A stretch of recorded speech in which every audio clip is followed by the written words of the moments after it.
No, it is. Test, 1, 2. Okay, switch that video. Yes. 7:30 on the nose. There it is. Hey, everybody. Here we are. It's maybe just us. I don't know. We had YouTube decided to reset our live stream settings, but we got it fixed in time. We're live. We're live. Alive and ready to paint. We're going to be painting Mountain Sunrise. Mountain Sunrise. Actually, hand it over. We'll show it on. Well, actually, flip the video over. Or do you want to hold it? Hold it. I like to hold the pictures. Ding, ding, ding. Round 2. So we have these beautiful clouds. Lots of purple and pink. Actually, this is a lot more purple than you normally put in a painting. Yeah, I like purple and pink. Yeah, I like these. These, like, when you look up close, they look kind of like messy, but when you see it from a distance, it looks like real mountains. Yeah, see, it's just a couple little brush strokes in white, and you can pull it away now. Whoa. Okay, so I'm Jenny. I'm Paul. This is Paul with the Go Box, Vine Go Artist Bar and Studio in Portland, Oregon. We are streaming to you live from Sherwood, Oregon, which is about a half hour southwest of Portland. Yep. Oh. Yeah. But our studio Which is not burning, by the way. Portland is not burning. Portland is not burning. I don't care what people tell you. Our studio's in Portland. It is not burning. There are not people dying left and right. It is not a war zone. No. Just a couple blocks of people upset about things. People wandering around and yeah. It is not what people are making it out to be at all. We don't need the National Guard all that. No. But anyway, so politics aside. Yep. Well, that's not really politics. That's world events. World events. But anyway, so we're gonna get going on this one here pretty soon. Mm-hmm. I think sometimes we spend it. It feels odd because we just live streamed 3 nights ago. Yeah. And so. And it's Monday. We've been live streaming on Fridays, and like I'm just like crazy tired. Yeah. But we worked all weekend. Like we worked at the studio, and we worked live streaming on Friday, and it was a busy weekend. So. It was a busy weekend, busy day. Yeah. I don't know. Impromptu decided to take our daughter to get another gecko for her collection. And I wasn't part of that, but I don't not support it. She paid for it with her own money. We had the supplies. It wasn't like we had to buy extra stuff, but so and it's her passion. Mm-hmm. So anyway, we like to support that. Reptile lady. We do have somebody's finally clocked in here. Hey. What's up? How you doing? Don't know who it is. They need to say hi to us so we can They don't need to. They don't have to. Oh, no, I said so we know who it is. They don't have to. I'm going to show you guys real quick before we get started. Yep. Because we finished our paintings for Go Box September, you'll get a sneak peek. Yeah, we're going to ship those out. We've got all the stuff to ship it out on time this month. Last month we got kind of caught up in We were waylaid by the whole USPS thing. Oh my gosh, we planned in advance, and we were waiting for some boxes from the USPS basically, yeah, and some paint. People probably noticed that their boxes came in brown boxes this month and not the priority mail boxes. And so this is Paul's painting he'll be teaching next month. That's it. And I guess we'll have to think of a name for this. I like this how it's kind of a cove. Actually, in the very beginning of Vine Go in 2012, you did a painting very similar to this. I think we called it Tide Pools. Yeah. But it was like pink and... My Tide Pool painting has gotten a little better. Yeah. So this is nice. I like that a lot. That looks very dreamy. And, you know, if you ever go to the beach in September, it's like in Oregon, it's the nicest time to go. Have to turn my buzz off. Then mine's completely different. They don't really go together. But I'll be teaching this cute owl. It looks really, really super overexposed with that lighting. So I tilt it down there, you'll kind of see the highlights and stuff. But this is a saw-whet owl. They're so cute. They're tiny. They're like hand-sized. And so this will be pretty fun. This was actually kind of Halloweenish, but I was feeling a little... Just so you know, it doesn't look overexposed in the YouTube feed. I was feeling a little like getting fall started, so... Yeah. Well, and by the time we get down to the time where we do the live streams, which this month should be the 3rd and 4th week, and we need to figure out what days we're going to do those. Yeah. Are we going to do those Tuesdays, Wednesdays? We'll figure it out. We have If to you look at our guys have some calendar. input on that. We have to look at our calendar because we might actually be teaching in the studio one of those weeks. Tuesday? No, not a Tuesday. Yeah. Well, that's what I was going to say. All right, let's get going. Let's so get people aren't going. waiting So forever. let's start out. Let's toast first. Okay. Let's toast to Monday twice and yeah, cheers. Monday twice. Monday twice. Oh no. Feels like it. Well, I was going to say live streaming twice in 3 or 4 days. So let's zip on over to the other camera. Jenny. Okay. Do I do this? Yeah. Bye. Do you remember how to pull the picture-in-picture back in? This? Push that. And then, nope. The other thing. Nope. Yep. The Do I need fader, the fader again. Oh. There we Hi. go. Yeah, she's just learning. I was just like, okay, this is how we're going to do it. 30 seconds before we got started. So let's talk about our colors. Talk about our color scheme. Yeah. So what we're going to be rocking and rolling tonight is most of our painting is going to be blue and white and bits of red. There really is very little yellow in it, but we do use a little tiny bit in. There's a far shoreline, and there's a little bit of yellow in there to kind of keep it from being too purple. Crazy. Then I never would spot yellow in that. It's there. It's very minimally there, but it's there, and then we just use a little tiny bit of black. And I kind of teased on Friday that I've got a new technique. Let's see it. And what I'm going to talk about is I'm actually going to move the palette for just a second. And I always like to start, whenever we're painting landscapes, we always start with the sky, and it's okay if our You want me to move this? Yeah, it's okay. No, it's fine. For right now, because I'm not talking about this top corner. But one of the things that I've found can be really difficult is getting this nice blend from an almost white horizon line up into a nice rich blue. And one of the way we're going to do that today is we're actually going to do a wash on the canvas using blue and water with a little bit of blue in it. I saw that in the instructions. And it actually works out really cool. It was one of those things where I was just playing around. I was like, I wonder if this would work. And I gave it a shot, and I was like, oh my gosh. Lucky for you, it worked. It worked. Because I think that this is really like when I look outside, and I'm looking outside right now, and typically it's much lighter at the horizon line than it is straight overhead. Always, yeah. Most of the time. Yeah, even at night. That's where the sun's dropping down. Yeah, or coming up in this case. I think we called it sunrise. We did. Yeah. It could be mountain sunset. It could be. But that's one of the things that I feel like a lot of times when we're doing acrylic painting, we tend to use the paint really thick and heavy because we're supposed to at times.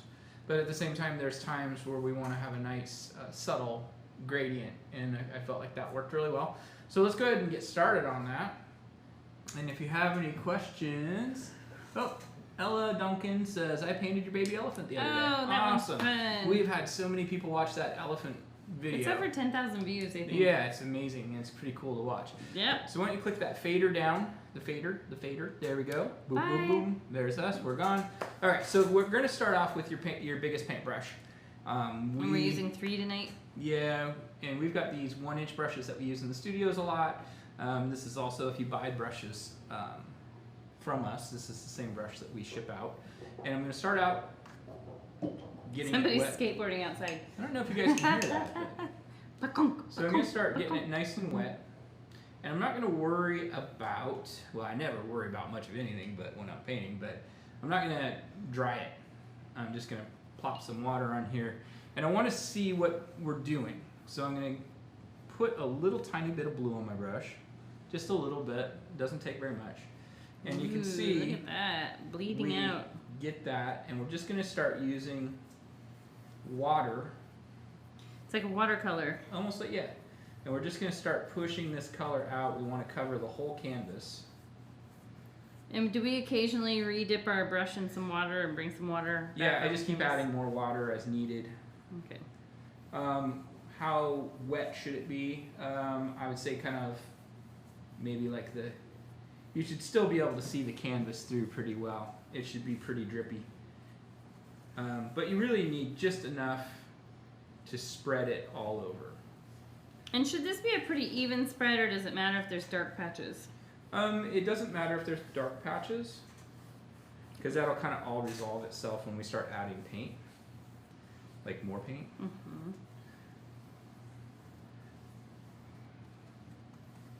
Now, this does a couple different things. What it does, there's a lot of acrylic artists will do a wash of their canvas before they get started. And actually, if you watch a lot of oil painters, will do a wash using oil. They'll just put a little fine skim of walnut oil or something like that, linseed oil, on the canvas. And what it does is it helps the paint spread more evenly. It keeps it from grabbing too much, but it also allows it to it allows it to dry slower. And it's a nice arm workout. It is. It is. And be careful because it does tend to splatter a little bit here and there, so make sure your area's okay. You're near objects you don't mind getting a little paint splatter on. Yeah, and you really don't need very much paint at all. And it doesn't matter if you've got brush strokes like this, because we're going to paint all over this whole thing again in just a second. All right. So I'm kind of just keeping going. I'm making sure I don't have any puddles or pools, but I want to make sure it's still damp. Now the next thing we're going to do is I'm not going to worry about cleaning my brush. Any pigment that's on there is going to kind of just get absorbed. But from the middle of our puddle, I'm going to bring this over. From the middle of our puddle, or from the side of our puddle of white, I'm going to get a little bit of white. Now we have a lot more paint on our palettes than you guys need because it's two of us painting. So if you see our giant puddles, it's because we're sharing. Conserve your paint. Yeah. And I'm just going to start taking this white right across the middle. So a lot of people get new paint next month. They do. Most everybody does. Might be a couple of you who are... Yoo-hoo. Yoo-hoo! There might be a few of you whom are getting it the following month, but I think most everybody's getting it next month. So I'm just starting with this white in the middle, and I'm just going to start brushing up from that. And you can see we're already getting that nice light glow along our horizon. And I'm going to bring more paint to the canvas, and every time I do, I'm going to start in that middle section and start working my way up. Now, why are you starting in the middle? Because I don't want to bring pure white up in here. Ah, so you get a more of a gradient. Yes. And I'm just going to keep working my way up, up, up. I've already run out of paint on my brush, but I'm just, well, mostly, just keeping working up.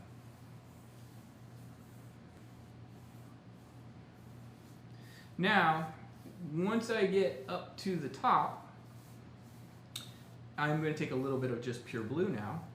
I'm not going to rinse my brush, just going to get a little bit, just a tiny little bit. And I'm going to start right at the top. We need to get different chairs in here. You know, I was thinking they about that. They occasionally make really loud metal chair noises. Well, and the other thing is, I noticed the other day when you filmed a video, you were having to lean in a lot. And I think a lot of that's because this table's pretty tall. And I'm very short. Yeah. So we're basically challenged. doing the same thing, starting at the top, using our blue. Are we bringing these two to meet together? And we're bringing it down to where it meets the white. Ah. You might end up, and if you get a little bit of streakiness, that's okay. It doesn't hurt it. But what you want to be careful of is, I've got some spots up here at the top where I've got the paint so thin that I can see through. It's okay if you can see the texture of the canvas, but what I don't really want to see is the white of the canvas showing through. See, so now I'm just brushing all the way down. There we go. There's our gradient.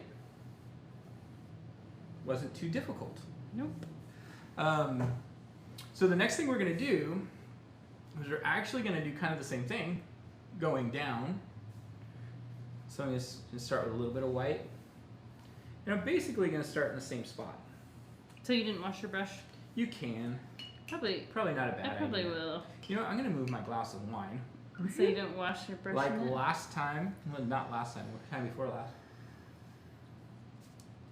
But if you remember, I still drank my wine. Mm-hmm. All right, so quick little rinse. And again, I'm going to start basically in that same horizon line and just start working my way down. Now this I'm going to go a little bit, you can go a little heavier with the paint.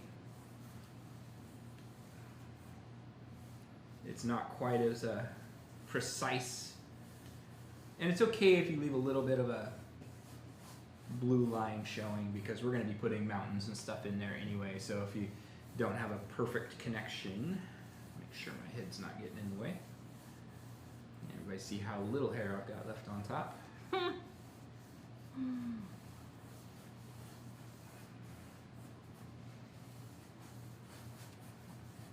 And since this isn't the ocean, and since we've got mountains, our horizon line doesn't have to be perfectly flat and level. Sometimes when we're doing, like the ocean we're going to be doing next month, we probably want to be a little bit more careful. Now I'm just taking some blue. Mm-hmm. How's your skateboard going? Well, we are in the heart of downtown Sherwood. Not like it's that big of a downtown, but it's cute down it's here. A cute little isolated, somewhere between farmland and suburban kind of town. We discovered it and moved here 17 years ago. And then everybody followed us. Isn't that how it happens? Yeah. We're like, I think when look we at moved this out little here, discovery, this cute little town, the schools are really good, and then suddenly it's like, population 20,000. it's almost doubled in population since we've been here. Pretty close. But we're a block away from the local convenience store where all the kids on their skateboards like to go get their Monster Energy drink. They're nice kids. They They're are all nice kids. Greta's friends for the most part. No, but we hear them on their skateboards. That's We all do, it is. yeah. The thunk, the thunk, the thunk as they go on. Which is funny because there's a really awesome skate park that was just built. That's It's no fun. like 2 miles from here. A mile. Yeah, Two miles? but there's no Monster Energy drink for sale That's there. true. Are you like you have Not very wet intentionally. paint, but it's very dry here. Okay. So what are you doing different than me? I probably just had more water on my palette or on my canvas to begin with. It really doesn't matter down in this area. The upper part was the only part that really was really important. So this looks very vibrant right now. I'm gonna move my canvas up just a smidge. There we go. It looks very vibrant with the blue right now, and the finished painting. So a lot of times we start painting like this, and it feels like, wow, this is so intense color, but we don't stop to think that when we start putting other colors in, it tones it down. So in fact, we're going to start doing that in just a second. Just a second after Paul takes a swig of wine.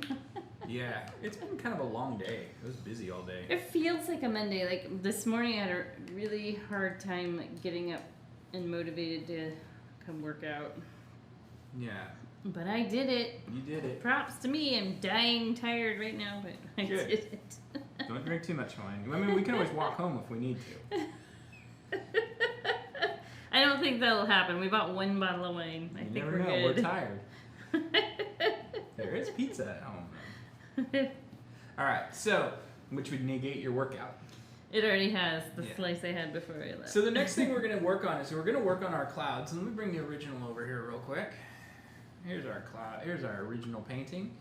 So there's one thing about this original painting that it was kind of like I got done with it and I was like, oh, there's one thing that I don't want to say messed up on, but I'm not happy with. And that is this cloud looks like it all breaks off Oh, right yeah. here. That's funny because I usually notice that kind of thing. Just a little, Yeah. like, I don't know, maybe a bit of OCD or something. Yeah. Whatever, but So I I didn't think notice I that was at all. trying to intentionally leave some little pockets of the sky showing, and I just kind of got a little too, All the same yeah. managed clouds. Yep, exactly. And actually this bottom one's fine. It's just this little section right through here. So we'll make sure that we correct that on this time around. But what we're going to do is we're going to mix up violet color. It's turning violet. All right. Was that a joke? Don't you remember Willy Wonka? Yes, And- Violet. yeah. Yes, the one who has the blueberry. Yeah, and he's like, "You're turning violet, Violet." Jeez. I'm glad you remember. All right, so I'm just mixing. I remember the Johnny Depp one. Mixing about equal parts blue to red, and I'm just going to throw in a little tiny bit of white, and you can see what it does is it just adds a little bit of opacity to it. So it's not quite lavender. Yeah, it might be a little on the light side, but that's okay because we can darken it up as we need to. And one of the things that I think is really difficult when we're painting this type of clouds is we start thinking about clouds too much, and we start trying to paint puffy clouds, which puffy clouds are one of the hardest things to actually paint and have look like a cloud. Well, not maybe one of the hardest things, but they're a difficult thing to do. So I'm just going to start somewhere, like my horizon line's right about yo, and I'm going to maybe move up a half an inch or so, and yeah, this color's perfect. I'm basically going to start thinking about little fingers and tendrils of clouds moving up through here. So we really use that skinny edge of the brush. At the bottom. So what I like to do when I'm thinking about clouds is I think about the bottom edge of these clouds as being pretty flat and then building up. Okay. Especially Glad you made enough paint for both of us. Yeah, you're welcome. Especially when you're looking out across an ocean or a vast area.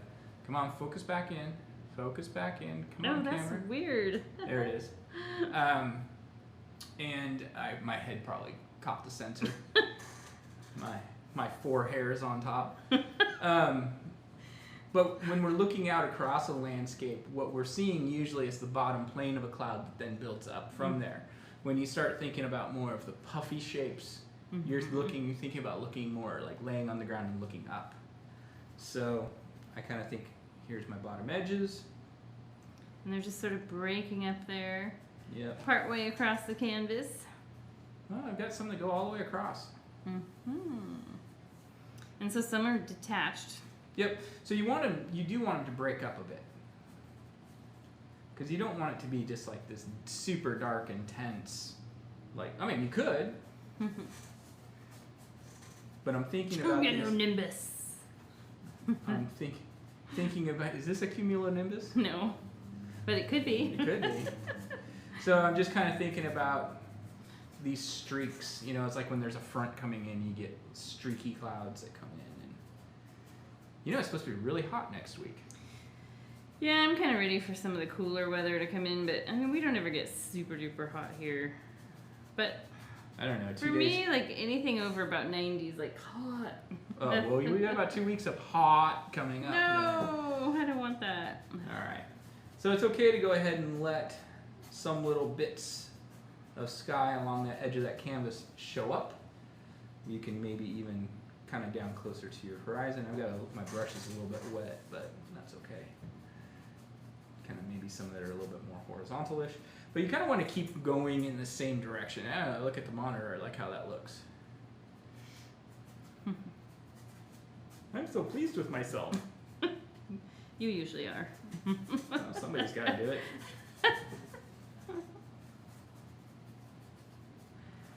If you can't be pleased with yourself, how can you be pleased with others? Isn't that the way the saying goes? I have no idea. I've never heard that saying. So this is just kind of our foundation. You made it up. You never know. The saying is, if you can't love yourself, how can you love someone else? All right. Mine look like feather boas. I think that's okay. Yeah, just break them up a little bit more. Like, just throw some rogue clouds out there. I don't think I have room for rogue. Sure you do. Sure you do. Well, the other thing is when we start putting our pink highlights on, that's going to change this pretty drastically too. Okay, so we're just going to let that sit. Actually, what we're going to do is we're going to mix up a little bit more of that color. And I think what we want to do is we're going to start laying out our mountains. So we're going to have to be a little bit careful because we're going to... Normally, I would like to let this dry completely, do the highlights, and then come back and do the mountains. But we're going to do the highlights after the mountains, and that's okay. It won't hurt anything. But before we do that, let's mix up a little bit more of that same color we just used. Let me mix enough for Jenny because she's like... uses a lot of paint apparently. You made like Yeah. a quarter teaspoon of paint. It's true, I did. All right, and all I'm gonna do is I'm just gonna smudge some of this color down into our water area. Not really focusing on individual shapes, but just the overall shape. Grape soda. Grape soda. So this becomes shadows. Is what the It's idea reflection. Is. Oh, reflection of the clouds. Okay. Yeah. Got it. And I like to keep my brushes moving fairly close to horizontal when I'm working on water. But we're just adding this reflection of the clouds. Not so much, like I said, not a pure reflection, but just kind of a subtle suggestion of the color. Like if we forgot it, it would look weird. Yeah. Well, I mean, I think that's honestly, this is one of those little things that is the big difference between like really sipping painty. I knew you were going there. You know what I'm saying, though. It's the difference between cheesy and something that looks more like. I was gonna say it's a little trick that makes it look a little more professional. Okay, that sounds better. It's a nice way of saying it. Give your painting a finished touch. All right. So we are going to next work on our mountains, and a lot of times I get really into instructing how we do the mountains, and I'm not going to do that as much today. We are going to do it a little bit, but one of the things that I personally have been doing in a lot of our paintings lately is trying to reduce the scale of mountains and trees and stuff so that the landscape as a whole feels much larger. So if you'll notice this painting, and then I've got another one for November? No, October. Mm-hmm. The one I started for October has a mountain in the background as well. And it's kind of along the same scale as the one we're going to be doing today. And your one in October has like, it kind of looks like the Andes Mountains or something. That's what it reminded me of a little bit. just has a single mountain. I thought it had several. Mm-mm. Mm-mm. Okay. You're thinking of something. I looked at it in passing today when I grabbed the new ones. We already know. It was literally as we were walking out the door. We already know how tired she is. So. Alright,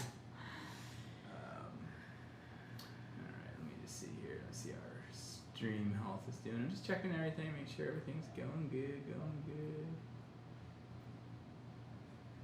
Everything looks good. Okay, perfect. So, what I'm trying to do is a lot of times when we do paintings in our studios, we tend to do mountains that are like huge. Mm-hmm. And so by doing it small, it actually makes it feel bigger. Makes the landscape feel bigger. And that's what we want to do. It doesn't feel like a diorama. Remember we used to do dioramas in school? Yeah, I thought you were saying something else. Are you sure you haven't been drinking wine already? You were pre-funking. All right. So let's get going on our mountains real quick. So I'm gonna use the same color we just used. So let's mix that up again. A little bit of red, about the same amount of blue. And make enough for Jenny. Thank you. And now that's a little bit more blue. I'd rather this be a little bit Blue violet. blue violet than pink violet. There we go. A little bit more white than we used before. There we go. So, what we want to do first is I am actually going to go right along our horizon line. I'm going to lighten this up just a smidge more. There we go. Are we creating the base of the mountain then? Yeah, what we're going to do is we're just going to go right along our horizon line and using my brush on edge. Ooh. Auto-focused. Oh. Okay. Well, I know there's a way to set up manual focus. Maybe we'll have to do that for next time. And I'm not being too cautious about being real precise with this right now. Looks like our original has a little bit more pink to it, but that's okay. But basically what we wanted to do is we want to create this mountain, and it's really kind of, it's not quite a full 45 degrees. Like, it's a little flatter than that.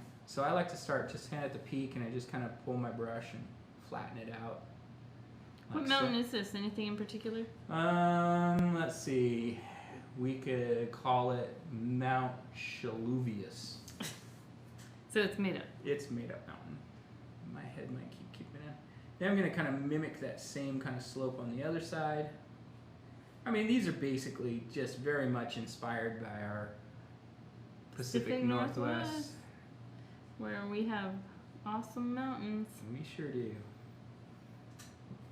Our kids are always like, we go driving someplace, I'm like, check out the mountain, and the kids are like, Dad, it looks the same as it looked yesterday. I'm like, no, it doesn't. It's a little bit different, and I've been doing that for my whole life. So, one thing that looks really nice too is to kind of come in and maybe add a little bit of bumpiness. Yeah, just a little bit of extra contour somewhere. You don't have to. Like maybe there's some ridges and. Yeah, I think I got a little. Actually, it looks like my original one. I kind of put a little Mount Hood bump. Yeah, looks like you did. Hoodie got bumps. What? I don't know. Accuse me of drinking too much. I'm just having fun. All right, so that's kind of a nice shape. I like that. Something to keep in mind when you're painting mountains: make them a lot wider than you think you need to. Yeah, that's kind of the main. 3-4 times wider. Yeah, most people kind of would take a mountain that's about this tall and make it maybe about half as wide as I made it.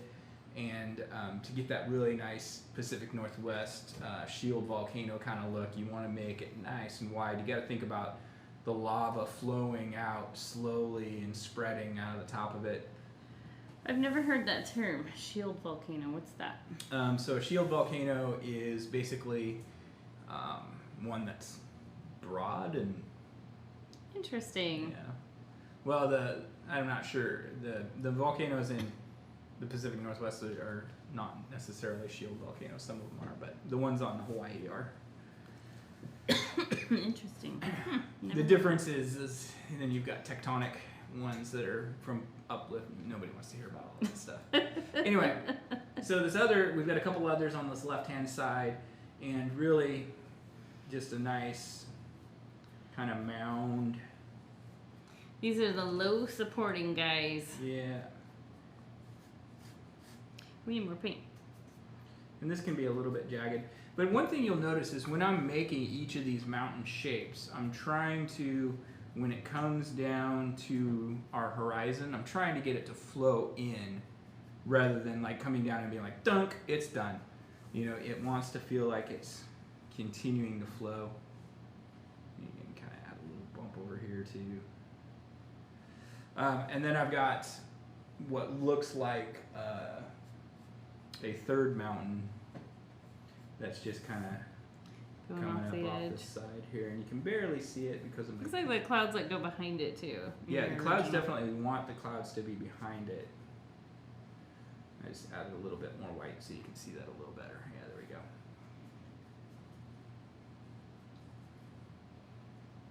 Now I feel my brush is starting to stick to the canvas. Mm-hmm. Means it's time to rinse.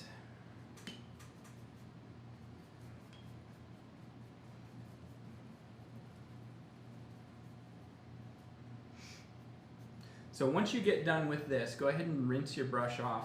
You want to pat it dry, but let it be a little bit damp still. I'm just going to get a little tiny bit of water on my brush. So basically what I'm going to do, and I'll just bring this over here and try not to drip on my canvas. I'm going to get a little tiny bit of water. I'm just going to let most of that run off back into my little water cup.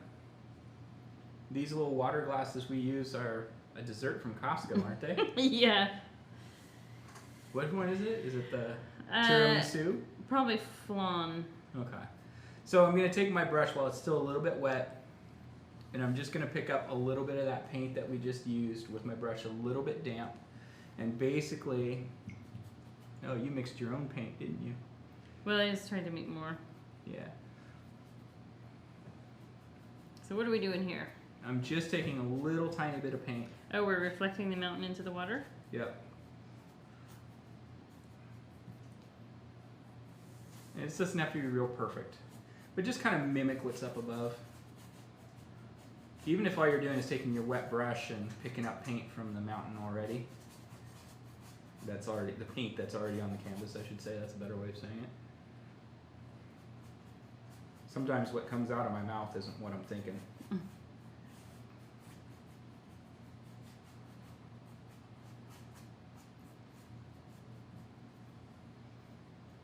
But we do our best to say what we mean.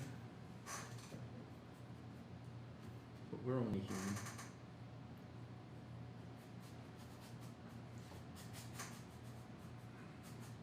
So that's good enough. Really, it doesn't have to be an exact match on color anyway, because we've got a row of trees that's going to go between. And I just kind of soften that up. Perfect. All right. So next step, we're cruising right along. Mm-hmm. I was trying to see. Usually I can see how long the stream's been going, but I can't see that. Would it show me if I looked it up on my phone? Yeah, maybe. Well, actually, maybe it doesn't. Maybe I usually just look at the clock and I know what time we started. So we're like only 30 minutes into this thing. Easy there. That's weird. That's fast.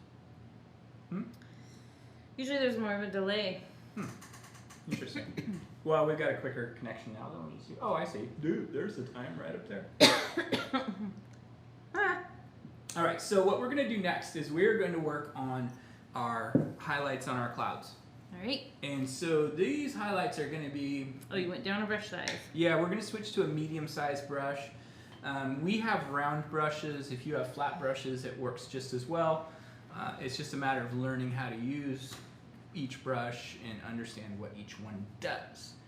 So the cool thing is we're going to just take some red. This is our ruby red. I gotta make enough for Jenny. So scoop it up.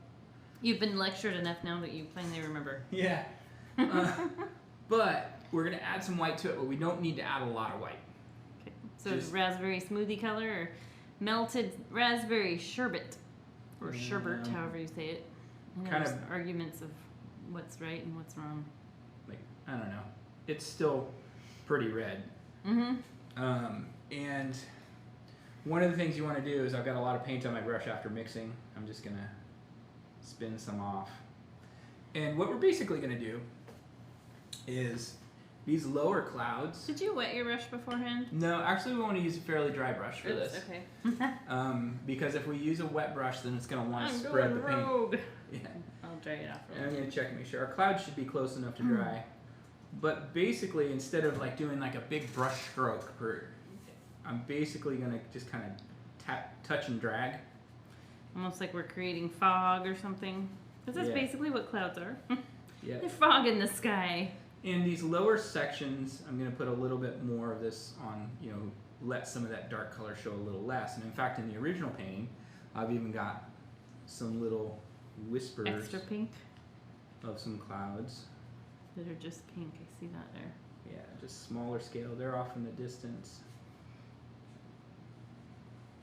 And you can be pretty heavy in coverage. And you can see, oh wow, that looks so bright. Like it's so, to me, in the face. It really is. And at first, sometimes when you do this kind of technique, if you want to use a smaller brush to have a little bit more control, you can. But I don't really feel like I want to. I want it to have that slightly out of control feel because it's a cloud, man. They're out of control.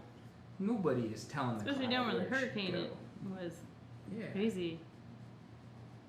It's amazing what nature is capable of. So I kind of start thinking about, layers of these clouds coming in through here. So we're primarily just highlighting the underside and then... Yeah, and you want to be really rough with this. You don't want to be too precise. And we're just going to keep working our way up with this same color. And what we'll probably do, in fact, what we will do is we'll come back, probably about the time we get up to the top, it'll be time to come back down to the bottom. We'll add just a little bit more white and just add some little hints of some brighter pink on some of the lower clouds. But we're really covering this, maybe the bottom half of these clouds. We're covering a lot of the purple. Red sky in the morning. Why did they say that? There must. I It has gotta. something to do about when storms are coming in and going out. Because I've seen red sky in the morning and sunrises all the time, and there's no storms. But maybe it's That's just a different thing, like a different kind of red. okay. I think. I'm not talking. They're not talking about clouds. They're talking about the actual sky. color. Yeah. That would be a little scary. And I'm just looking up at the monitor. I'm going, wow, that's pretty crazy.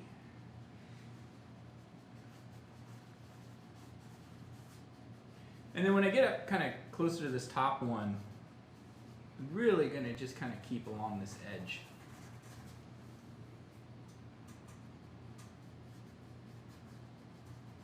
Is the idea behind that because it's furthest from the light source? Yeah, the other clouds are kind of blocking it from getting too much. And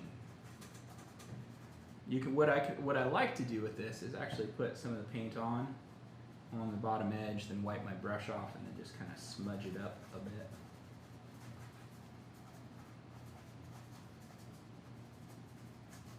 This is where like one of those good old cheap goat hair brushes works really good. Okay, so I see something in my painting that when I look at the monitor, I do not like, and it's you got the exact same thing. This cloud is hugging this mountain. Too crowded. It's at this point we've got one option really to fix that, and that is to bring our red down to the mountain. Bring it on down. And make it look like it extends behind the mountain. Thanks, Paul. I was just copying what you were doing. I know. Everybody else was too. Much better. And actually, I might just go ahead and just let it come on down right into here. That's kind of one of the things that Jenny knows this from me painting. She and I painting together for a long time. There, I just went ahead and took it all the way down. One of my pet peeves about painting a foreground element and then painting something behind it is it's really easy to finish looking like you tried to paint something in behind something else because you stopped short, traced, I wouldn't say traced, but followed the same curvature, etc., etc. And that's something. There's a couple artists I follow that do paint the background in last. Yeah. And they're on oil paintings, and whatever it is, it works. It works for their style of painting, yeah. And you can have fun and add some more of this if you want to. It's up to you. But I'm pretty much done. I don't want to get too carried away. But I do like, actually I like how that little pocket down in there looks. It looks really vibrant. So I'm going to go ahead and just start. I'm going to take a little bit more white. Let me get that color back here. We don't need very much. I'm just going to add some more white to this mix. So I just get a little bit pinker, not much more. Kind of like a bubble gum maybe, but a darker bubble gum, not cotton candy. And just going to kind of come in and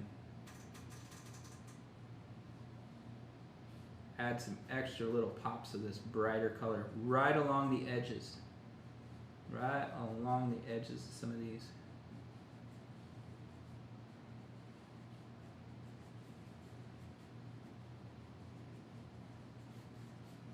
And it's amazing to me that it's such a subtle shift in color, or tone I should say. Is it tone or value? It's value. Such a subtle shift.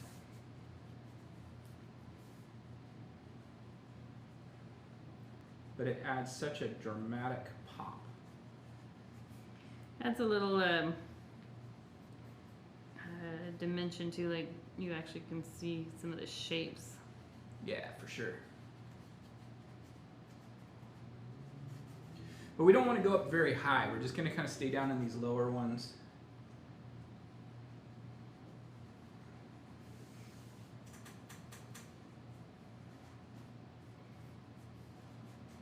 just like so. I'm gonna leave that like that. I think that's pretty bold and dramatic. Big bold reds. Big bold reds. It is. Now, in some ways, like there's a lot of times where I will do a painting to this point, and I'll look at it and I'll figure, you know, is this painting, could you put a frame on this at this point and call it done? Close. It's close. But there's so many things that you can do that just take it up a notch, as Emerald used to say. So what we're gonna do is we gotta get some of this color down into our water now. So I'm gonna go back to my biggest brush, give it a nice little rinsey-roo.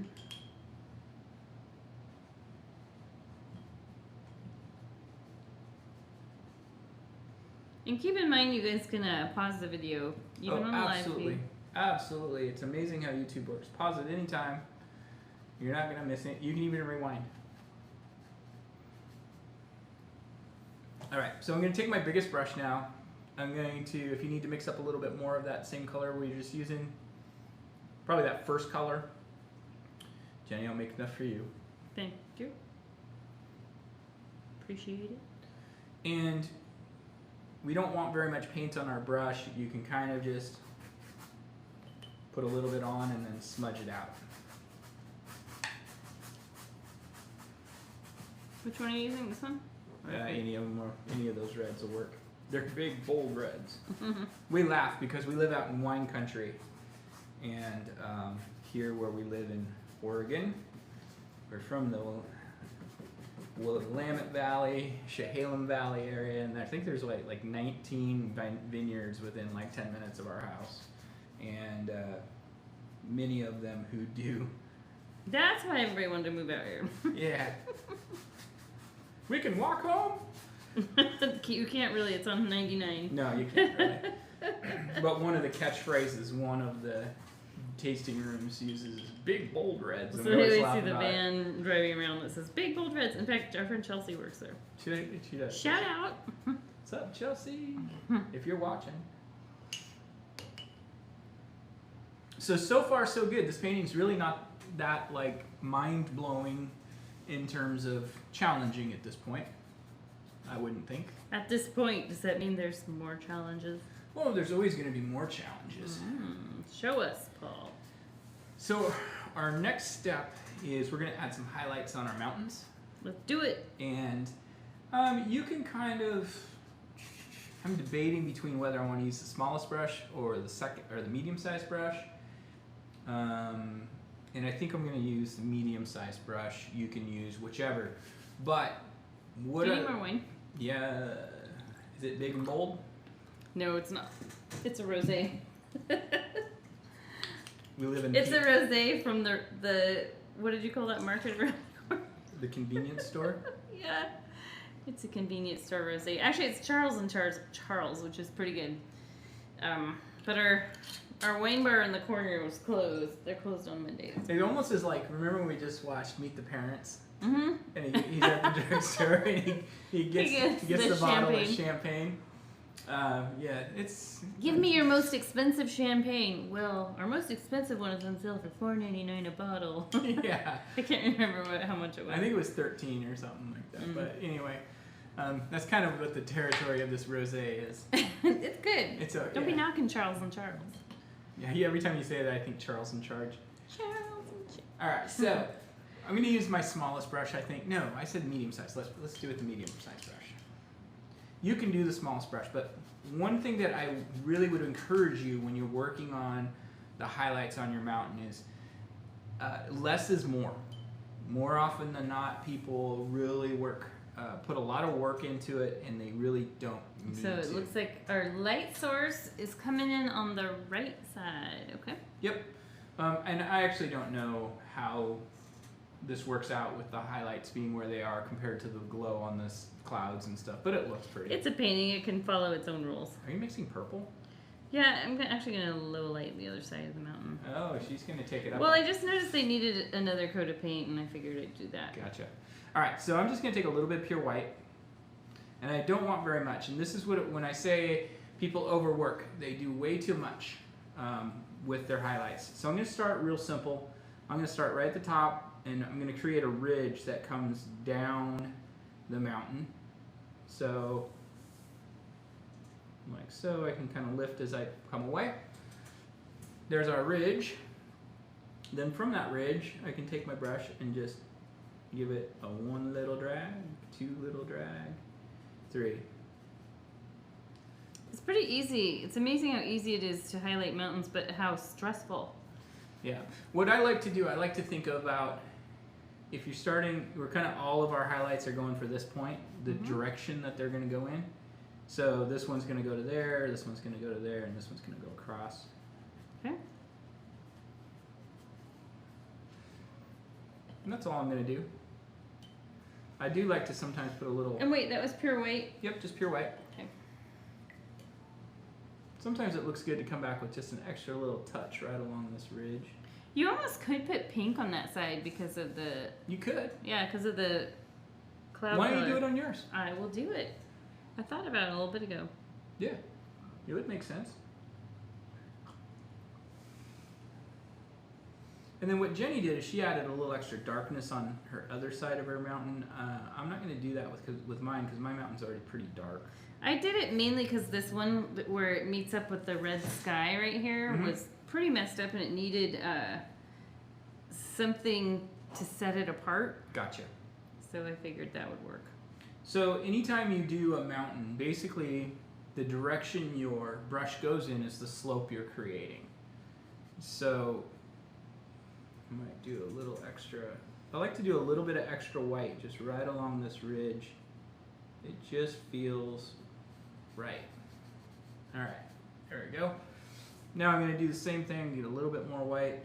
Now this one is less of a ridgy mountain, but you can still do it. One of the things that I think is really important to this is don't push down on your brush very hard. Kind of let the brush very lightly drag across the surface, almost like it's scratching.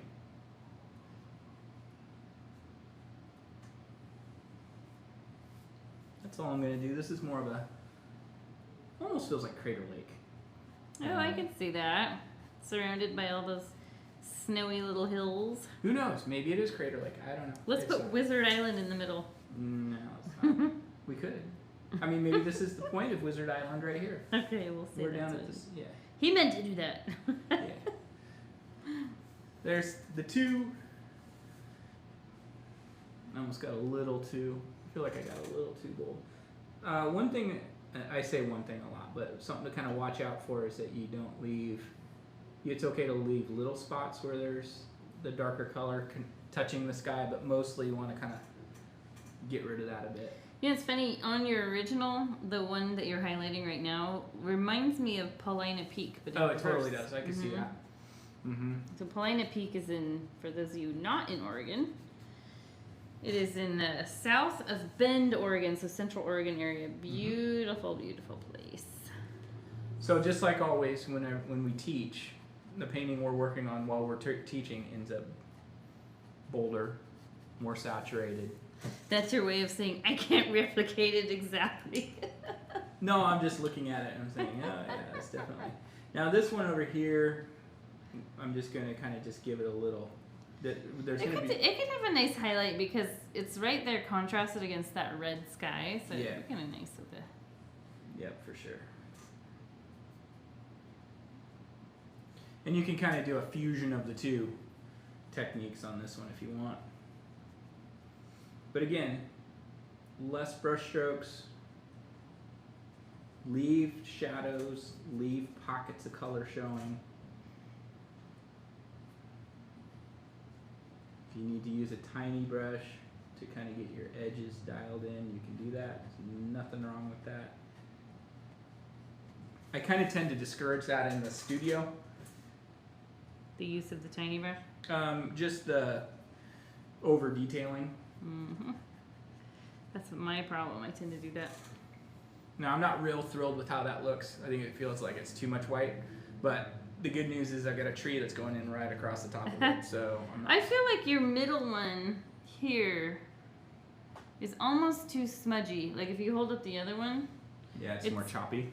it's almost too like you need some sharper points in it. Okay, fine. Just from looking at the original because it's right there, which I love that original one.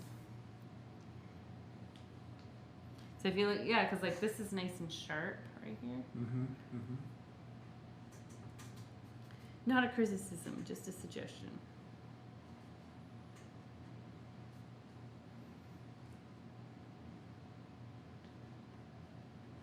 So just add some chatter. Some chatter.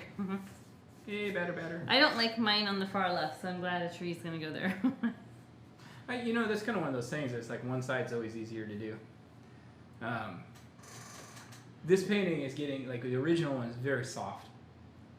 This one feels very intense.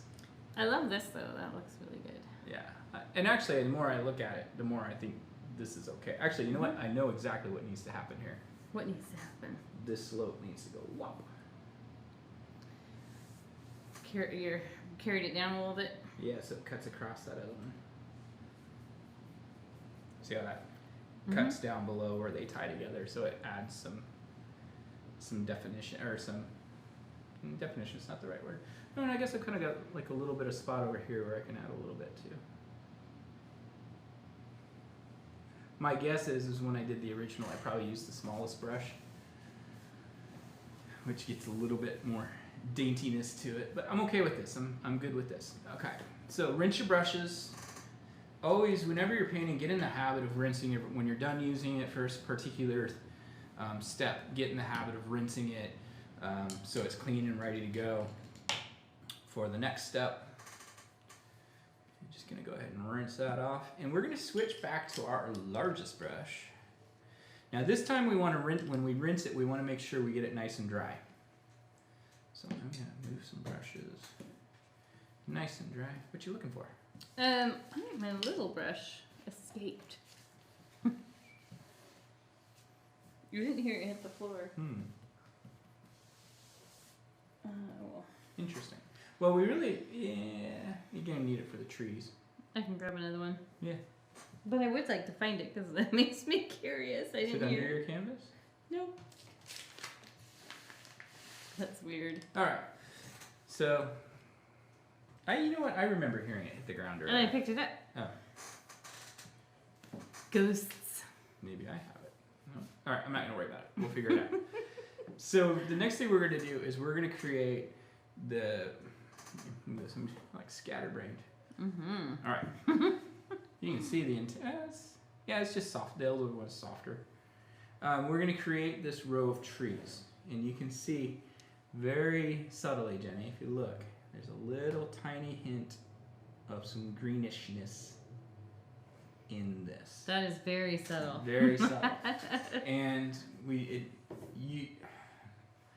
it doesn't have to be there, but I think it's nice if it is there. It has to be there for the people who insist that trees must be green.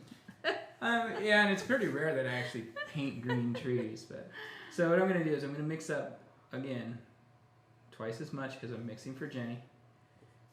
About equal parts red and blue. Every time you say that, it's like you're reminding yourself. It is. Out loud.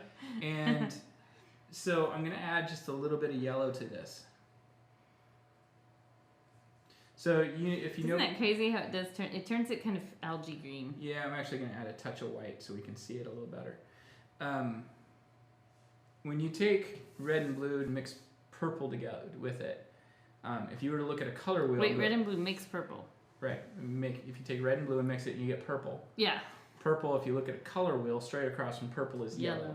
So what the yellow does is it tones it down, but we've got just enough blue in here that it just takes on a little bit of a greenish cast.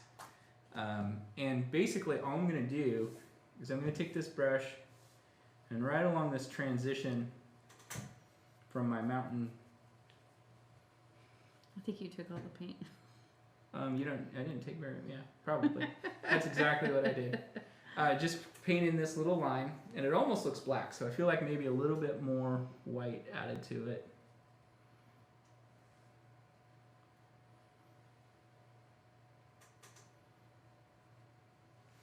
That that's good enough. And actually, it feels like it's too green. Having a hard time deciding. You know, I think I actually put the green in on top.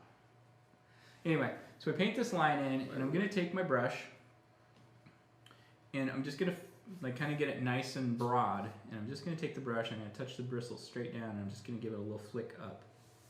Barely touching the, well, actually you're touching the brush pretty good, but just give it a little flick. Don't need paint, and what that does is it gives the suggestion that there's some trees back there.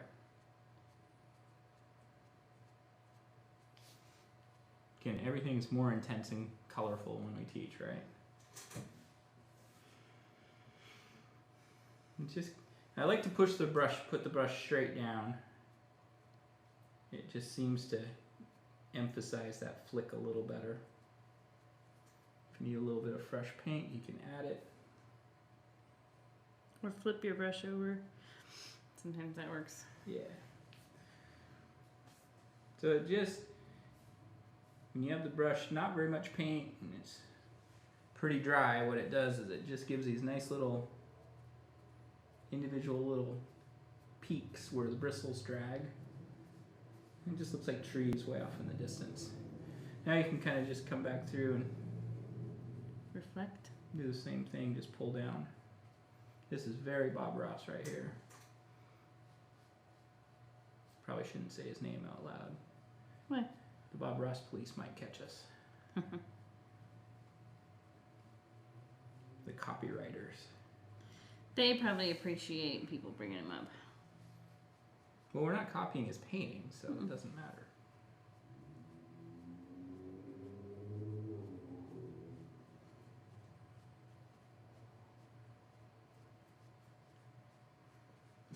And I just think this is it just creates a nice little transition between our mountains and our water. Which we're only an hour in, Jenny. We are almost done with this painting too. Good, I can go home and catch some weird fish on Animal Crossing. Yeah, you can. So one thing I do also like to do is kind of take my brush and dry it off and just kind of smudge it out. Give it a little smudgy smudge in the water. If it works. If it doesn't work, no biggie. Yeah, I need to wash my brush. There's too much on it to do that. I really would like to know what happened to my little brush. It's so weird. That is very bizarre. So you want me to go get you another one? No, I can get it. You just teach. Okay. So again, if any of this stuff, if you feel like, wow, you know what, Paul, I wish this little back row of trees was a little bit more in the purplish tone, you by all means, you can do a little glaze over the top of it. We always can make little adjustments as we see it. And I really encourage people, when we're in our studio, a lot of times when we teach the classes and people are very reliant upon us to teach, tell them exactly what to do in every step.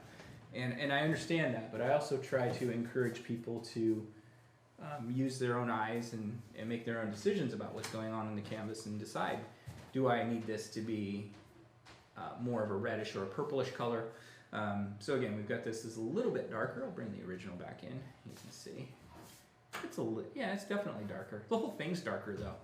Like if I didn't make this as dark as I did on this, it wouldn't show up. So I think we're good. We dodged it. We're good. So all we really have left, bring this back again. All we really have left is this little finger of land and some rocks that are extending out into the water. And we've got that going on. Actually, several of the paintings I've been doing this last year have that kind of rocks and everything meeting the water. You are a water boy. This is kind of the rocks part. Like, where's that other, the September? Here, I can show you, I've kind of got the same thing going. Here's our September. Coming up next month. Got the same stuff going on in this foreground. And I think that's kind of, to me, it's another one of those little pro tip things on ways to give your painting a nice finished look is to give some resolution down here. And a lot of times you do it in the very foreground. Sometimes it's nice to just kind of do it right in here. So what we're going to do is we're going to take our biggest brush to start with. Doesn't matter, it should be fresh. So if you need to clean it so it's freshened up, do it. Do it now. Clean me. Alright. That's our new brush. Alright. Because we're going to be using black, so it doesn't really matter if there's still some pigment left. But I'm just going to take a little bit of black. And just like our clouds, when you see water and you're looking out across a river or a lake where the water interacts with something jutting out of it, a rock, an island, land, whatever, that interaction is always horizontal. And so we want to create a horizontal-ish line that starts maybe about halfway between our horizon line and the bottom of our canvas. And it's going to come across about a little bit past halfway, about halfway-ish. So that's the base. That's where the water hits the rocks. So that's what we're doing there. Now, I'm also going to kind of have it... Oh. Wait, that was strange. I had looked. No, but you never picked it up. I did. Well, I did that. Well, you wouldn't have seen it then. Okay. We found it. We found your brush. I'm just going to kind of start using this little blotching technique. And the reason I do this is that I prefer... The technical term. Yeah, well, I mean... Blotching. Yeah. I like to do this rather than drawing. We're going to blotch. I'm going to blotch. I could make up any term I wanted. Actually, yeah, I like listening to your terms when you teach. But then scrumbling, I found out was actually a term. You thought I was making that I was like, what's he talking about? Scrumbling. Scrumbling? I learned it from somebody else. I think you learned it from Jerry Yarnell, you told me. Mm-hmm. I don't know if he's still on OPB or... Mm-hmm. We don't watch PBS anymore, so I don't know. Why don't we watch PBS anymore? I don't know. We have all these other fancy networks. We don't really watch TV very much. Well, I mean, we do, but We're watching the Bon Appetit channel. Yeah, we do. Paul loves, what's his name? Brad Leon. Yeah, Brad Leon. He It's his alive. cooking style is like yours, right? No, I just like his personality. Okay. You so you have a man crush. I do, kind of. Alright, so I'm just going to take a little bit of this black and just kind of start streaking it in.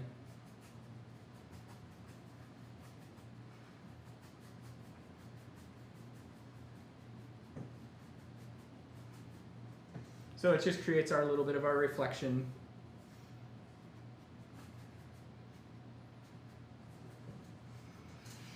Yeah, I'm gonna retire that brush for the night. We're done with it. Good night, big bulldozer brush. Good night, Donald. Alright, I'm just gonna give it a nice rinse and hat off here so that when I wash my brushes I don't have to work so hard. Set that aside.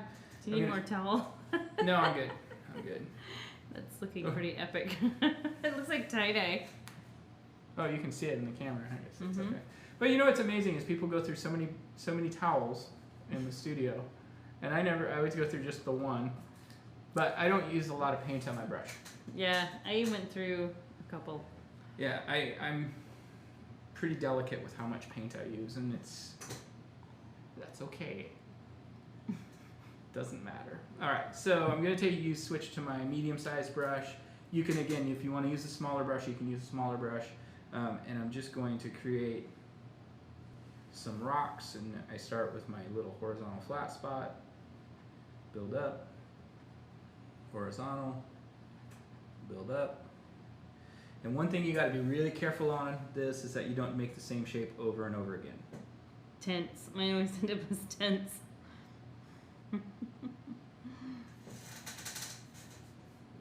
You can throw in just paint in, I should say. I always say throw, but we're not throwing.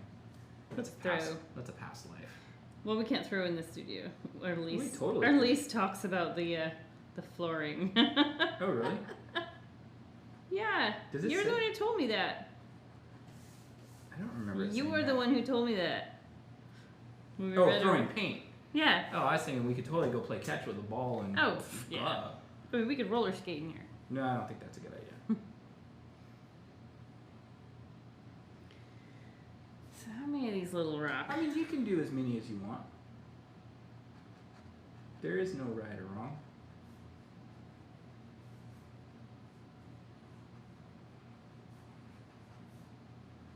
Woohoo! I can't believe you're like, she's rushing to get up in the morning to play Animal Crossing. That before is her not daughter true. I does. got up and worked out. But I thought about Animal Crossing while I was working out. So there's something going on in my new painting that is very different than my old painting in that I've got a lot more blue in the new painting in the water. Yeah, you do. But in reality, that's actually the way you would probably see it. Perhaps. You can Sounds be good. you can BS it that way if you want. Let's No, it's fine. They all let's end do up some different. photo analysis. Let's see Okay, what's going let's on. do it. Actually, yes, I've seen Crater Lake looks very blue like that. Very, very, very blue.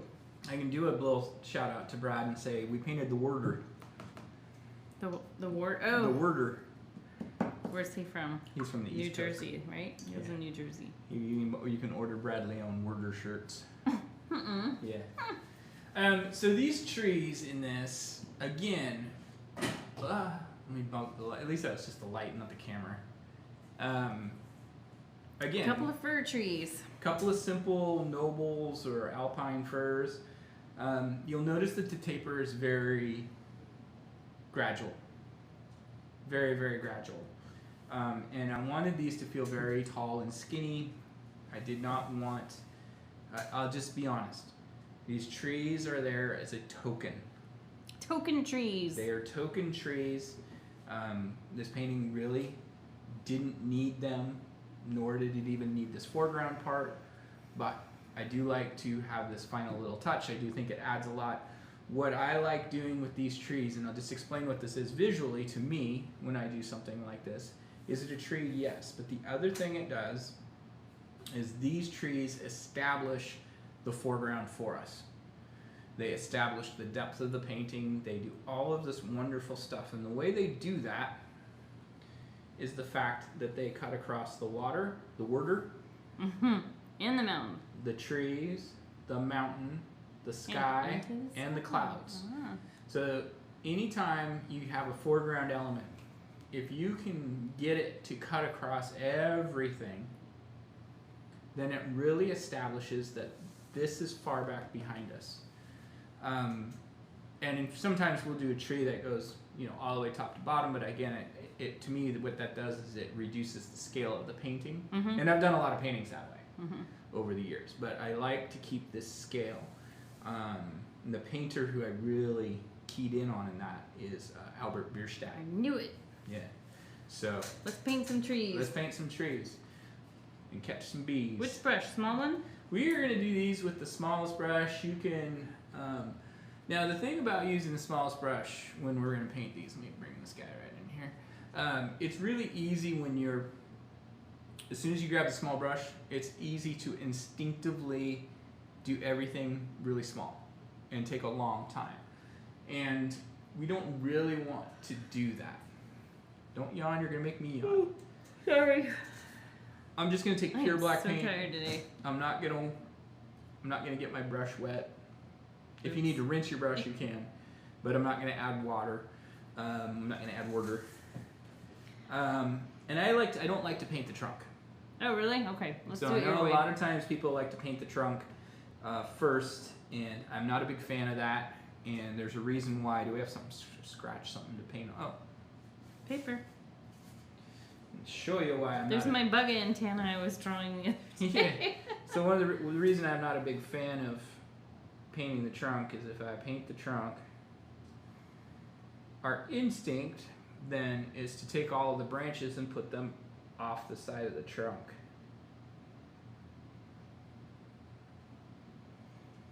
And so that's what happened to it. when I live alone, is there a ghost in my house?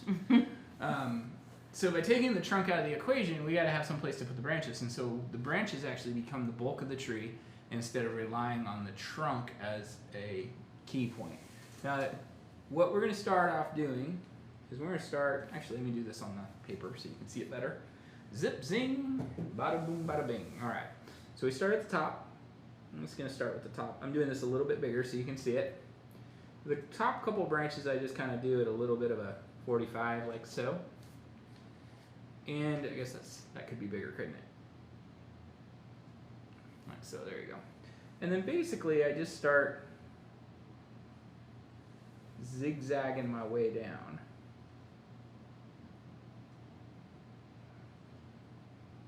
And every time I come back through the middle, it establishes that, hey, there's a branch coming towards me, or going away, or going at a different angle. Just kind of keep working my way down.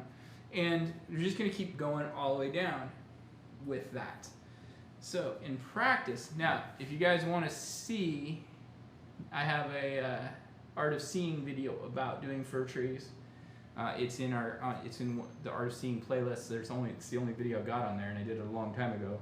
How about another? We need to do another, but that's got a really good tutorial on how to paint trees. How to paint trees. Are we frozen? Your hand looks frozen. Oh, okay. We're not. I was like, look down on the. I'm like, hey, what? Yeah. Okay. Let's do this. All right. So start a little bit of paint, and we start. I like to kind of come up into. Let's go maybe an inch from the side. Whatever part of your mountain you need to cover up. Yeah. Start with my top. And do my little V. And I gotta say that these two trees I painted on the original are two of my favorite trees I've ever painted, actually. So this might be a tough act to follow for me. Pretty much horizontal. They can kind of come down and then maybe flick up a little bit. You mean the tree boughs? Yeah. Pretty flat. That one grew a little bit further, longer. That's okay. You can leave little gaps. I like to point out to people are always worried about their trees being perfect, and I always say, if you've ever gone looking for a Christmas tree, you can't find a perfect. You can't find even ones that have been groomed. Even trees that have been groomed to be perfect. That's why we use a fake tree. Actually, that's not why, but we got a fake tree because at one point we had a newborn. Well, she would have been 8 months at Christmas, and a puppy, and both of them we were concerned about because one was in a walker, and one was a puppy, and we thought, you know what? There's going to be chewed up pine needles from the puppy thrown up on the ground, and a kid putting pine needles in her mouth. So we got this fake tree that we were just like, it's just for 1 year. We swear it's just for 1 year. And we loved it so much we still put it up 14 years later. Sometimes we get a regular tree too. Yeah, we have both. I mean, it's pretty environmental when you think about it. But we won't go there. That's an argument I don't want to get into. Who's arguing? Nobody. I mean, if anybody argues, I can delete their comment. You're in my world now. Real Christmas trees are the best. No, there is something to be said for supporting the local farmer.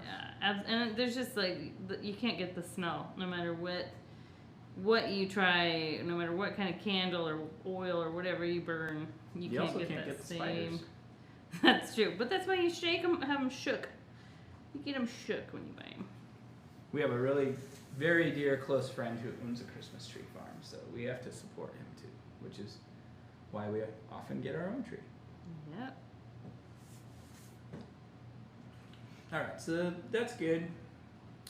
Now I'm just gonna go do hidden. Now I'll just say this: if you did that one tree and you feel like you need to call your therapist tomorrow morning or whatever day, you don't have to do a second one. It's not necessary, but I do think it's nice to have you know, a little companion. So I'm just going to do another little one right about here. And if you put them fairly close together, they'll actually kind of just flow into each other eventually. And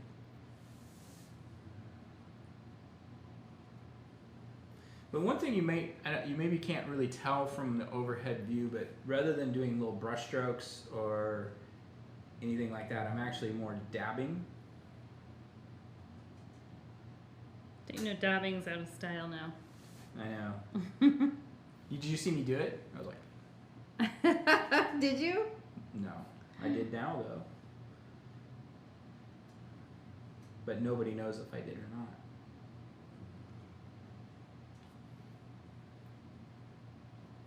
All right.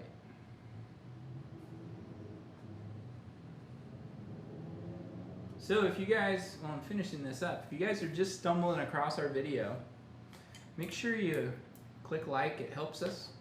Well, if you like it. If you hit like anyway. I mean, it doesn't hurt you to like my video. It does help our viewership and helps put us in front of more people for sure. It absolutely does. And what really helps is if you really do like it, if you subscribe to the channel. We just are. Our subscribers are climbing up. They're climbing up. We're closing in on 700. We should be there, which is amazing. We should do a paint challenge at 1,000. Let's do it. Let's do it. When we hit 1,000 subscribers, we'll do a paint challenge. Should we do a drunken one? I don't know. We'll talk about it off the camera and figure it out.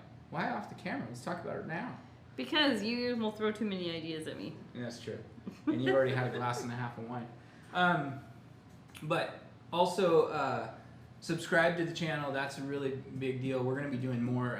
We're talking about doing some paint challenges, kind of some head-to-head paint challenges, probably where we both paint the same thing, but without seeing what the other person is painting. And not that there's a winner or a loser in that situation. Like without a picture, like it could be a description like paint a mountain with a lake in front and some clouds. And then we see what each other does. Yeah. And that you would clearly win that challenge. Yeah, but if anybody threw out like, hey, why don't you guys paint an owl? I'd be like, dang.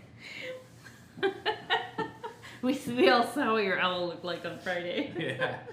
Draw an owl with a Posca marker. No. I forfeit. Disney's going to contact you because they want to put it in their next Star Wars movie. Right. It's true. But we'll have in the description, we'll have some links if you do like what you're doing or what we're doing, and you're buying your own supplies and stuff and painting along. That's great. It's wonderful. But it does take quite a bit of time and planning to get all these videos done. If you can support us by buying us a cup of coffee. Buy a coffee, which actually isn't really buying a coffee. No, it's just doing sending like us a couple small bucks. Donation. Yeah, or you can become a Patreon patron and commit to giving us a couple bucks a month. Or you can subscribe and get all the art supplies every month, and that's really 2 projects a month. That's really what helps us, because this is what we're doing to earn our living. For now, yeah. Well, we're trying. So on your original, it looks like you did something through here. Did you? Not intentionally. Okay. Yeah. Sometimes we put that shore interaction in. We can do that a little bit, but I feel like in this particular painting, it might take away from it. Yeah. And what Jenny's talking about is, I'll show you on the original. I've got in this area, I've brushed in some lighter blue. And the reason I did that is I had more of the black in here. Mm-hmm. And this was much lighter through here. And so I needed to pull that blue back through. And I actually didn't do a very good job of it. So the new painting, because the color is consistent, we don't really need that. But what we could do, we could take, let's do that. Let's call this our last step.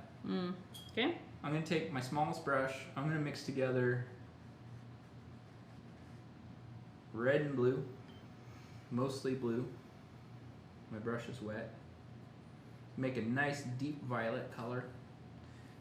And underneath each of these rocks, I'm just going to mimic it. Like a shadow? A little reflection. Or shadow, however you want to call it. Sometimes watering down your paint a little works, because your brush, like these little brushes, they hold such a small amount of paint, but if you're dragging and dragging and dragging, it's not good for the brush. So if I'm doing a tint like this, I'll mix some water with the paint so it's really easy. And A tint? Tint. Oh, a tint. Then it's, you know, it's not like bending your bristles and fraying them too much. You know, you forgot, you did a shadow on those trees. oh yeah, the reflection. You keep calling reflections shadows. Sorry. What is going on? I don't know. What's Tired. going on? Monday. Yeah. I feel tired today too. I have not been sleeping well. I've got that. My neck's been pretty messed up, and Yeah, when Paul turns his neck, it looks like the way you imagine like Bigfoot turning his neck. I gotta turn my whole upper shoulders and upper back. Yeah. And it just makes it really hard to sleep at night. So I have not been getting enough sleep. So to do our little reflection of our trees, we're just gonna use black. And I did water it down just a little tiny bit, just so it flows a little easier. And just gonna kind of come straight down and just kind of wiggle in. Wiggle it. Wiggle it just a little bit. Yeah, that was interesting. So you're with your neck pain, your next painting could be done on oxycodone. I could. Tonight we're teaching painting while Paul's on oxycodone. Let's see how it goes. No, you know I don't like to do. I hate doing Pain meds? pain meds. Why? Do they bother you somehow? I can tough it out. You tough it out. The rest of the world will do pain meds. Well, I've done my share of pain meds with my back issues. Mm-hmm. Yes, you have. That's true. All right, just a little reflection of our trees. It looks a little bit darker than the trees right now because it's kind of glossy, so it's reflective. And look at me. I didn't even go off like you usually do. No, you stayed within. I kept it real. Yeah, I do feel like, I mean, we're only at an hour and a half. That's good. I think sometimes I think they're a little too long. They sometimes are, but you know, we didn't talk for a half an hour like we usually do at the beginning. Because I have to cut you off. I am going to go ahead and put in a little ripple around this. All right, let's do it. So, little ripple. Yeah, and I don't want to do pure white. This is extra for This anybody. is extra. It's In not fact, on the instruction sheets. No, we can take a little bit of water, a little bit of white. We could do something else on there too. I'm thinking maybe I'll throw a bird in. Put a bird on it. Anything from this point on is bonus material. You can do it if you want. But I will tell you this. I'll show you how to put a bird on. Practice the bird on a scratch piece of paper. So you don't end up with a pterodactyl. On the edge of your palette. I have seen so many paintings over the years in the studio go from really Great good to pterodactyl. Wow, how do I fix my sky? How do I paint over this bird that's and I've got a on kind top of this blended sky? Yeah, exactly. I kind of got a really cool way to do the birds that are a little bit more appropriate in how this works. So I'm just going to take a little bit of this thin down kind of denim color. Wow, that's light denim. Are you talking like 19... Totally. 19... Let's see, 89. A little acid wash action. I'm going to add a little bit more blue to this. There we go. Let's put a little bit more blue. And you can kind of create a little separation between your rocks and your... See, now I'm too dark. Thanks, Jenny. You made me think about it. Made me question myself. Well, it was like pure white we were putting on there. It's like when we leave to go somewhere. Did you turn the oven off? Did you lock the front door? Yes.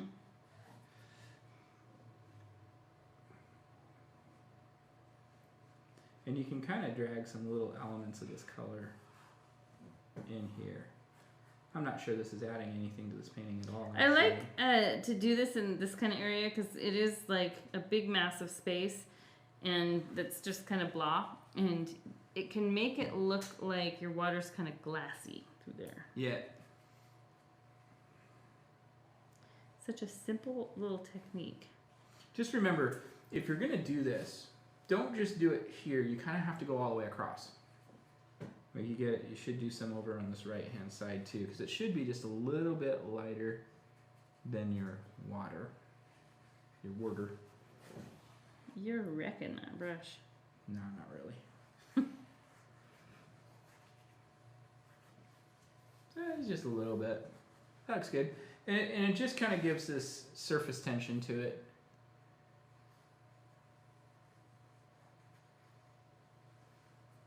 It's really easy to get too bold with this, and that's why we added a lot of water to thin it down. There we go. So that's pretty good. Again, it's subtle. You don't need to do it, but it does add a little bit.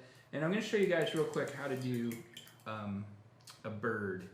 Now, I'm questioning myself whether I should even do this, but we're going to do it. You can't back out now. Can't back out now. So we're going to be painting the bird onto the sky, and a lot of times our instinct is to just do a black colored bird, right? Mm-hmm. We don't want to do a black bird. What we're going to do is we're going to mix up, without water, a little white, a little blue, and basically we just want a color that's just a little bit darker than the sky area where we're going to put our bird. So, like I mixed up this kind of medium blue for a bird that's going to be in here. Let me show you the shape of a bird, how we're going to paint them. Now, my theory on when we're doing a mountain scene like this, typically what you're going to see is you're going to see pairs of birds. You're going to see a couple of osprey or a couple hawks, a couple eagles, maybe sometimes with the juvenile, so maybe 3. But rarely are you going to see like a flock of seagulls. They run so far away. They fly. So basically all we're going to do, because we want to do these birds really small, because I'm going to show you big though. It's just a little blonk. That's like it. An open M, or like a V that's rounded. Curved V. Mm-hmm. If you wanted to get really detailed, you could throw a little bump off the back for the body, but we're going to do these so small that you're not going to have a lot of room to add any more detail. So basically that's what it boils down to. The larger you do this, the more detail you need to add to it. And we don't want this to all of a sudden become a painting about birds. We just want to have this painting be about the mountains, and the birds are just kind of there because we live in Portland and you got to put a bird on it. So I've got this little medium blue color here. And basically I kind of go for about a 1/4 inch total. Okay. I'm going to go down right in here. That little guy. I'm actually going to lift this up to the camera so you can see there's the bird. That's all the bigger you want to do it. When you step back, that's almost too dark, really. Do a second one over here.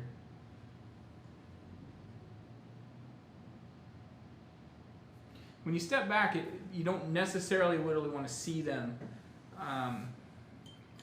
But when you get a little closer, it's just that one extra little pop of detail, something else to look at. And I'm not real thrilled with my placement. No, I'm going to leave it at 2. I don't want to do 3. Normally, I did them right in the middle. Probably be better to do them off to the side, but that's okay. Last thing? Sign it. Sign it. Or I like to call it, own up to it. You did it. Take the credit. Own up to it. So I'm just going to do a little lighter blue. And Jenny and I both just do initials. Actually, we both of our initials are actually kind of almost like little logos. Trademarked. Huh? Trademarked. Trademarked. But they're, yeah, well, that's it. That's it. You want to switch our camera back when you're done signing? Hold on.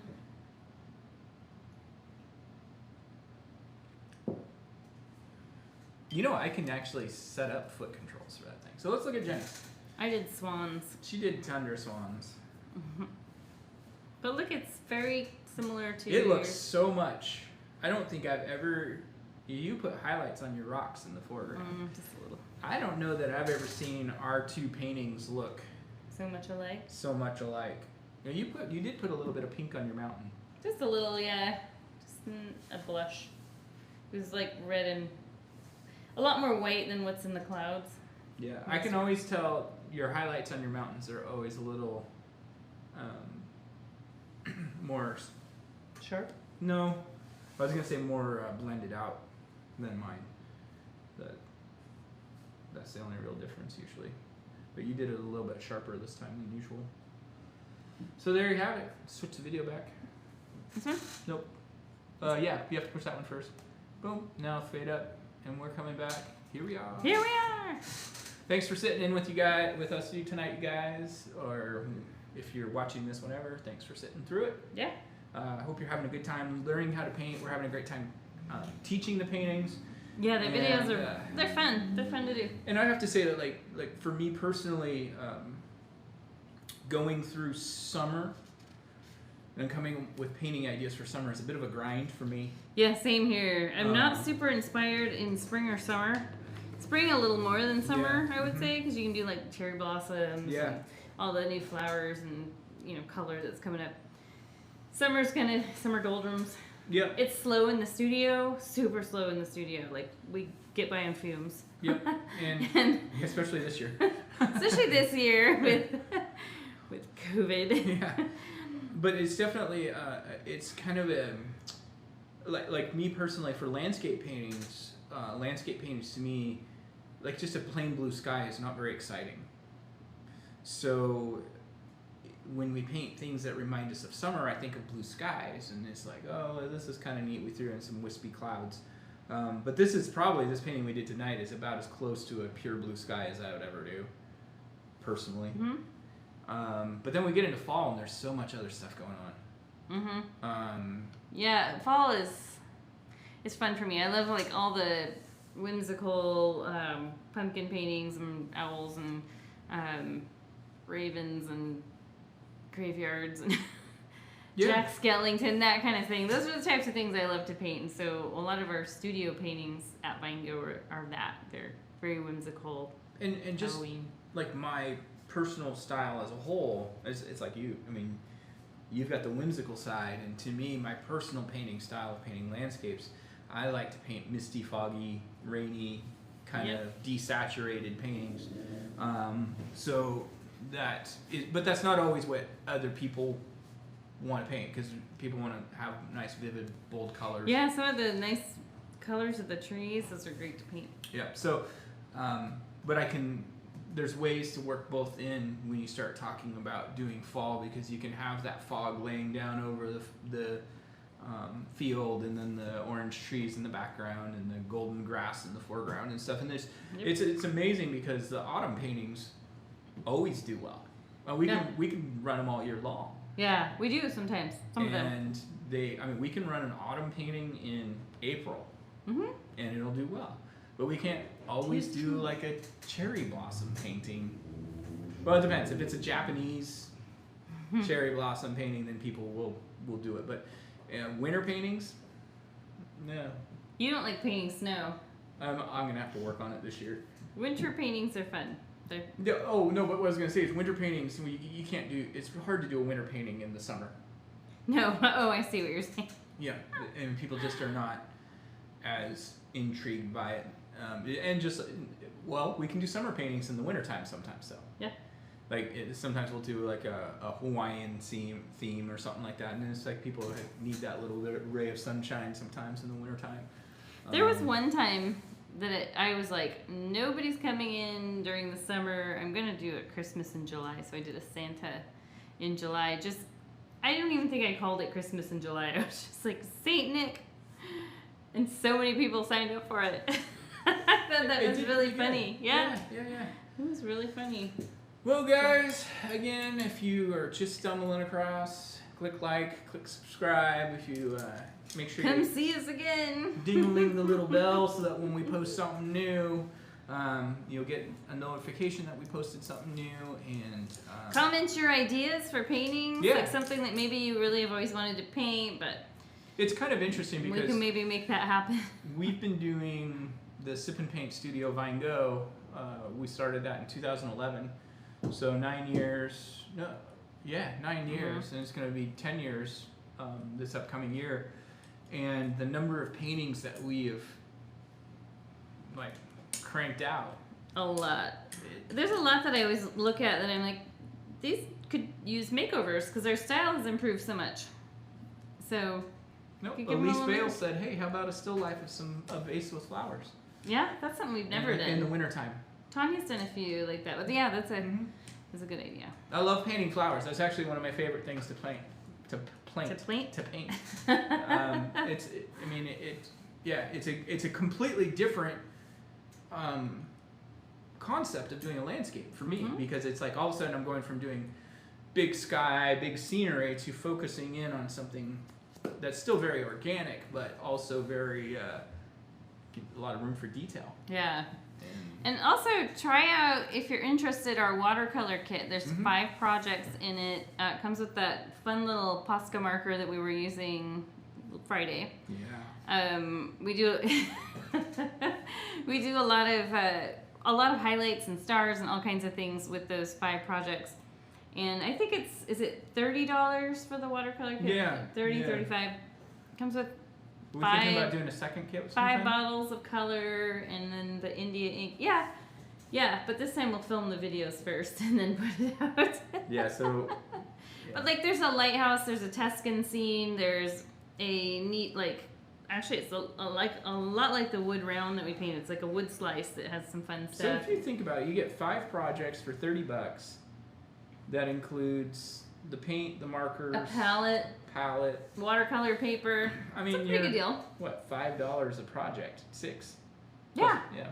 That's So try it out. We've already got the videos posted on YouTube, so you can have a look through our videos and see if it's something you might be interested in. Yeah, and then also on the YouTube channel, we have a playlist called 2-minute videos. And I've been working on getting most of our videos put in 2 minutes. So if you just kind of want to see what a process of a painting is, and you don't want to spend an hour and a half or an hour watching it, you can do it in 2 minutes. You can watch the 2-minute We video. live in a quick society. We like things fast, done I quickly. I suppose you could maybe teach yourself how to paint it from one of those, but it would be pretty hard. Yeah, I have done that on some Pinterest videos where watercolor ones, where I'm like, I'm gonna see how, and I'll just pause it. I keep pausing. Okay, I see what they did there. Okay. Yeah. So anyways, I hope you guys have a great rest of your week. Happy Monday to you. Last day of August. Tomorrow we are full on September and we are ready to roll into the fall. I think we're going to start folding boxes tomorrow. We're going to start folding boxes so you'll get your shipment. Like these last 2 are going to be very close together, and only because this August one was delayed. And we'll be painting the owl and then the beach scene, and I think we're switching to UPS this month. Yeah, we'll probably be UPSing your. Nothing wrong with the USPS. It's just right now things have been a little slow. Well, my day job relies on the USPS. Yeah, your day job relies on the USPS. Yeah, but anyway, anyway, I guess that's all we got. Yeah. See you guys later. Thanks a lot. Happy painting. Till we paint again. You tell me what button to push. I push this button.